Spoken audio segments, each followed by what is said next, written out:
Hello and welcome to week 11. This week we are discussing birth and the creation of life. Or I said that in the wrong order, didn't I? It should be the creation of life and then birth. Yes, okay. Forget, this is not political. This is biological, okay? So it starts when Mr. Sperm meets Miss Egg, and this usually happens in the fallopian tube, okay? And when they get together, a zygote is created, okay? So then at about week 2, the zygote becomes an embryo. And the embryonic period is for approximately 6 weeks after that. So now we're in week 8, the end of the second month, after that sperm and egg cell got together, the oocyte egg cell, okay? All right, so at 2 months, the embryo is only 1 inch in length, and it officially becomes a fetus. Okay. So that's a lot going on in those first 2 months to finally get to 1 inch, and that's it. The whole entire baby is only 1 inch long. Isn't that amazing? Remember, the sperm and the zygote each contain half of the chromosome. So when they get together, you get the full chromosome package in that zygote. And then the fetus continues to grow. Now, this is very important for medical record coders. I mean, everybody should know this, honestly, but for medical record coders, the details of this gestation, which is the time that zygote, embryo, fetus is in the womb, okay? That's the period of gestation. And if we're baking bread, that's the time it's got to be in the oven, okay? All right, so this is important because which trimester the patient is in will change a part of that code, that ICD-10-CM diagnosis code, to identify what's happening with this patient. And there is a character that will identify whether she is in the first trimester, which is from the first day of the last menstrual period, to less than 14 weeks, 0 days, or you could look at that as 13 weeks, 6 days. It's all in the way you look at it, right? Okay, second trimester starts on moment 1 of week 14 and goes through week 27, or less than 28 weeks, 0 days. And then 28 weeks, you're in the third trimester, headed for home, baby, until you get to delivery. All right. Now, sometimes the doctor will specify this in the documentation.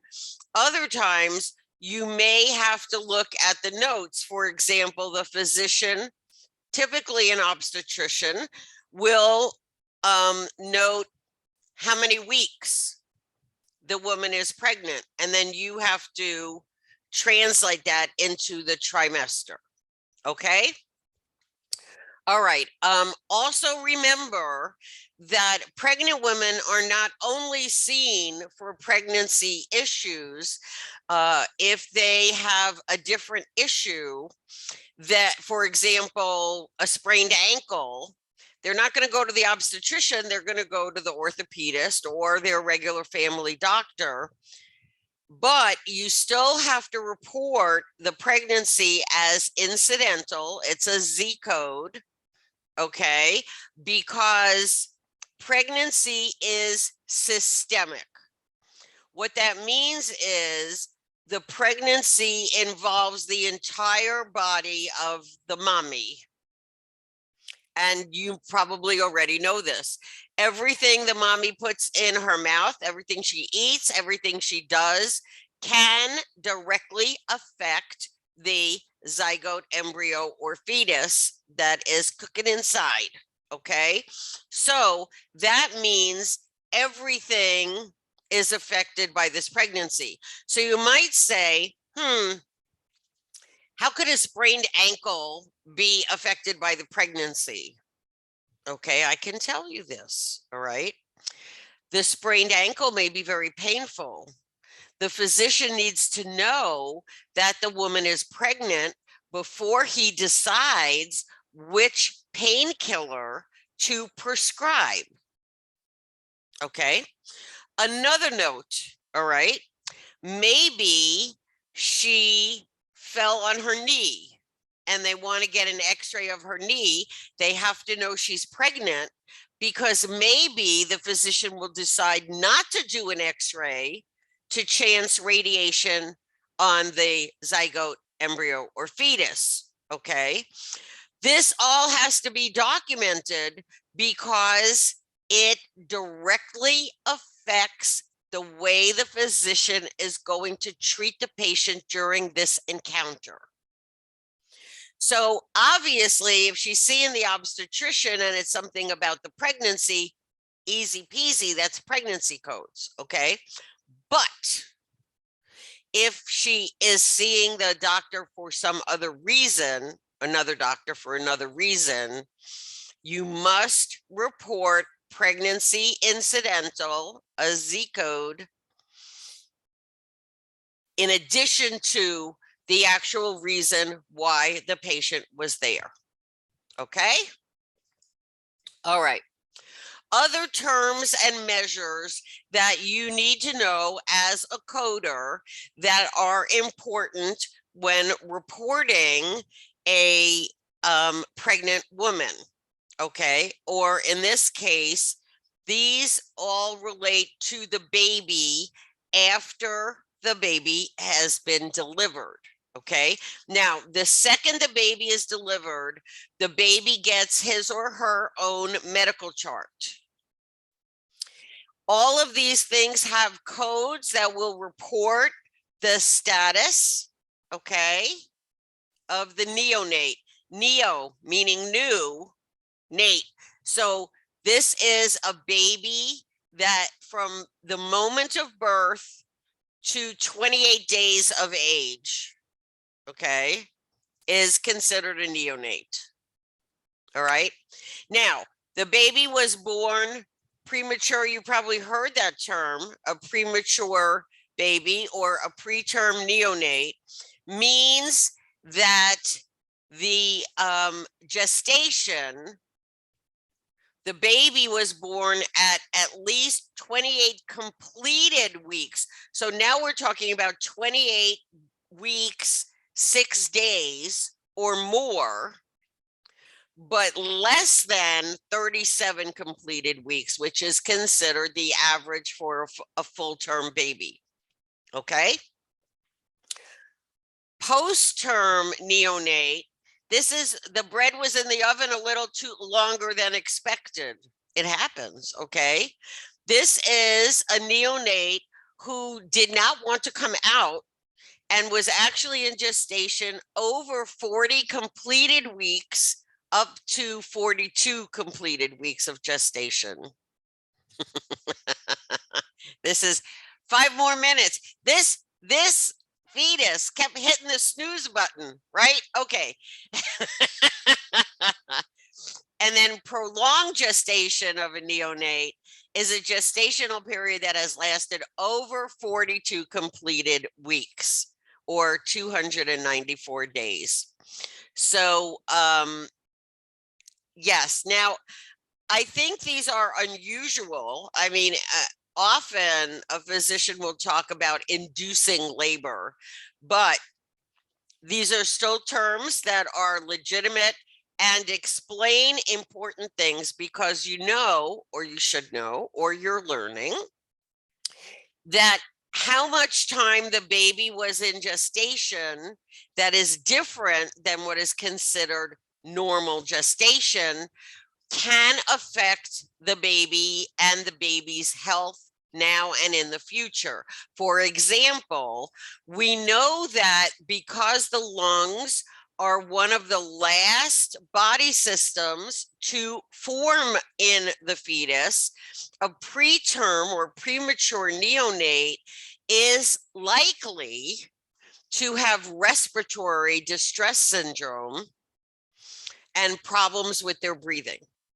Okay, so that's just one example of what this tells us and how important it is to understand fully how many weeks the baby was in gestation or the neonate was in gestation prior to delivery.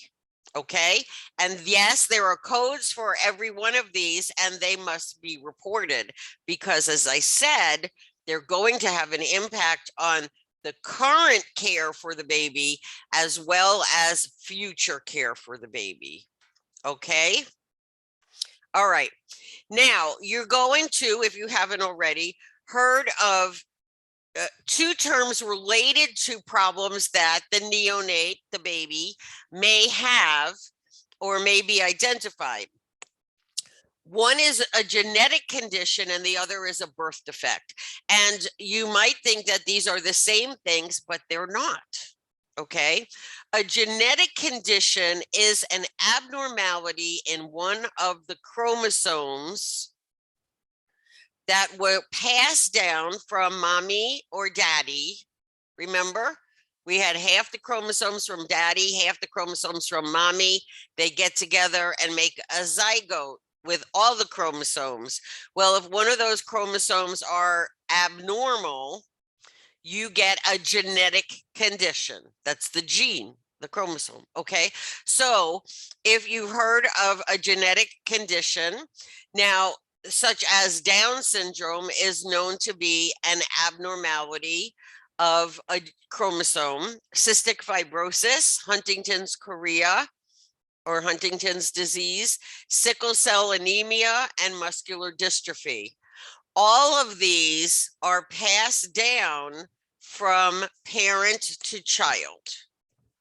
Ooh. Now, in some cases, the abnormality may not be acute or severe, and therefore may turn into a not a guarantee of the condition, but it may be a high risk for a condition. But that's for another conversation. Okay, so then we have birth defects. Birth defects are, so we know genetic defects come from the chromosomes from mommy and daddy. Okay. Thanks for sharing, mommy and daddy. Okay. A birth defect means something went wrong in the creation, in the formation during gestation. Okay. So something went wrong during the baking part of this bread baby. I'm just trying to, all of these things are very sad. Here's something that's very interesting is wonderful science has given us corrective measures for some of these birth defects. For example, if they can identify a baby has spina bifida, the last bullet on the screen, if the baby has spina bifida in gestation, in the womb, they can actually operate on the baby while it is still in the womb and correct that defect. It's been done. It's so incredible. It's so incredible. But this is one of the reasons why it's important for women to get ultrasound while they're pregnant because they can identify some of these things. So spina bifida can actually be corrected in the womb and other surgical things. Then you have cleft lip and palate. They've been very successful with surgery on young children to correct that. So we have been able to make great strides in helping babies correct this. And actually, if you do a little research, you might find that they are working on corrections for chromosomal abnormalities as well, which is, it's wild. But how wonderful is that?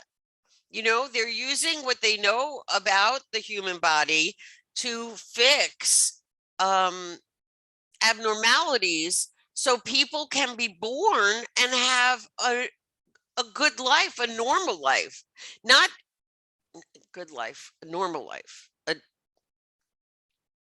You know what I mean? Okay. It's good that people with birth defects and other disabilities are able to have wonderful, productive lives. I mean, we've seen it with Down syndrome patients. There are lots of corrective measures. There are lots of aids, education, equipment, tools, all kinds of things that can support someone with disabilities.